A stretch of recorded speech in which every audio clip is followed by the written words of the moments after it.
It may be conservative on the outside, but the 2018 Audi A8's interior has been completely rethought. It's a shame, though, the most cutting-edge elements won't be available in Australia. Lots of great new tech. Simple, clean, welcoming interior design. All-wheel steering helps in the city, tight spaces.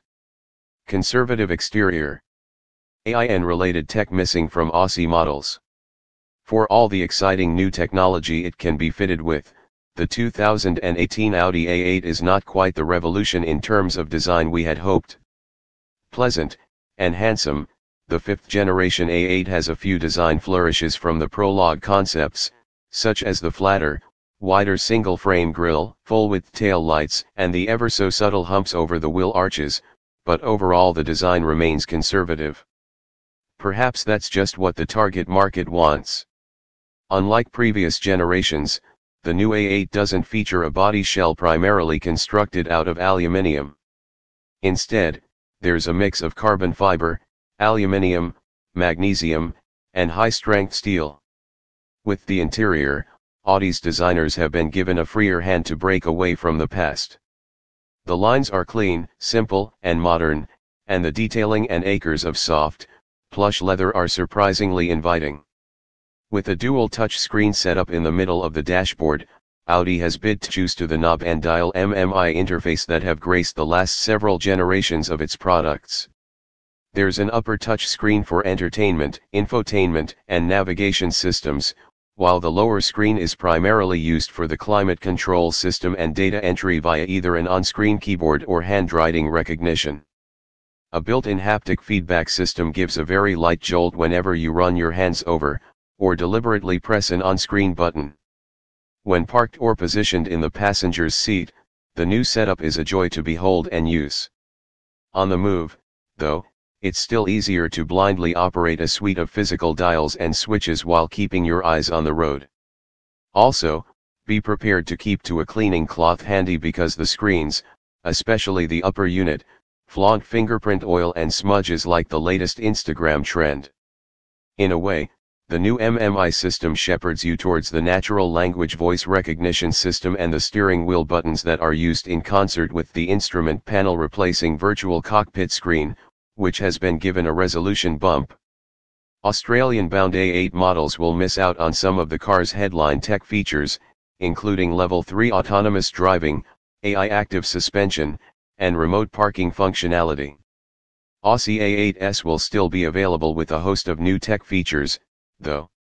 The LED matrix headlight system has been upgraded with more bulbs to improve performance, both when operating at maximum capacity and when blocking off parts of the beam from other road users. There's also laser light extended high beam units, and an electric active body control system with predictive air suspension, active roll stabilization and dynamic height adjustment. The optional OLED tail lights are intriguing from a design perspective as they are thin, flat, and produce an even light over their entire surface. As a driving experience, the A8 dealt with the twisty winding roads outside of Valencia with aplomb.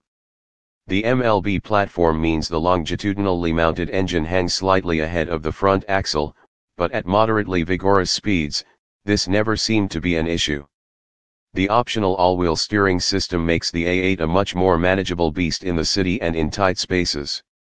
The system can add extra steering input to the front wheels, and steer the rear wheels at up to 5 degrees.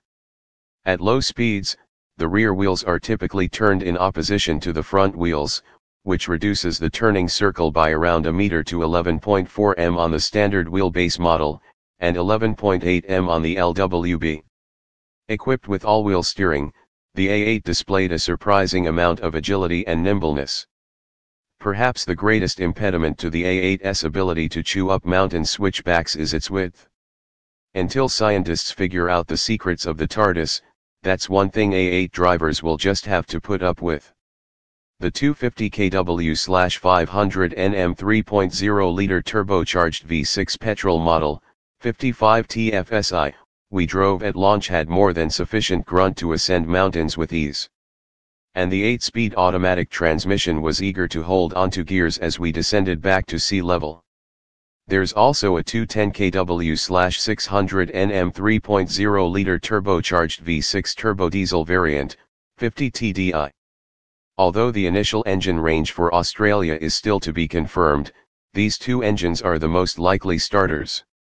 Australians wanting a V8, a 12-cylinder or plug-in hybrid drivetrain will have to wait or look elsewhere, because the 4.0-liter turbo V8, plug-in hybrid and W12 engines seem to out of the local picture for now. A 48V mild hybrid setup is standard on both engines, and it allows the internal combustion engine to switch off during coasting, braking, and at low speeds. Especially at a standing start with the engine shut off, it operates more smoothly and less obtrusively than a regular automatic engine stop/start setup, but it's not in the same league as a full hybrid. It's hard to get a true handle on the A8's ride, because, even at their worst, the roads in and around Valencia are pretty darn smooth. The few bumps, speed humps, and road irregularities we found were dispatched with barely a thump. Given the nature of our roads, it's a real shame we won't be able to sample the top-tier AI active suspension system down under, at least for the time being. The trick new setup operates at urban road speeds, and uses the vision and detection equipment required for Level 3 autonomous driving to scan the road ahead and adjust the suspension and ride height to suit. In a closed road test, it made bumps as tall as 100 mm pass by with barely a ripple.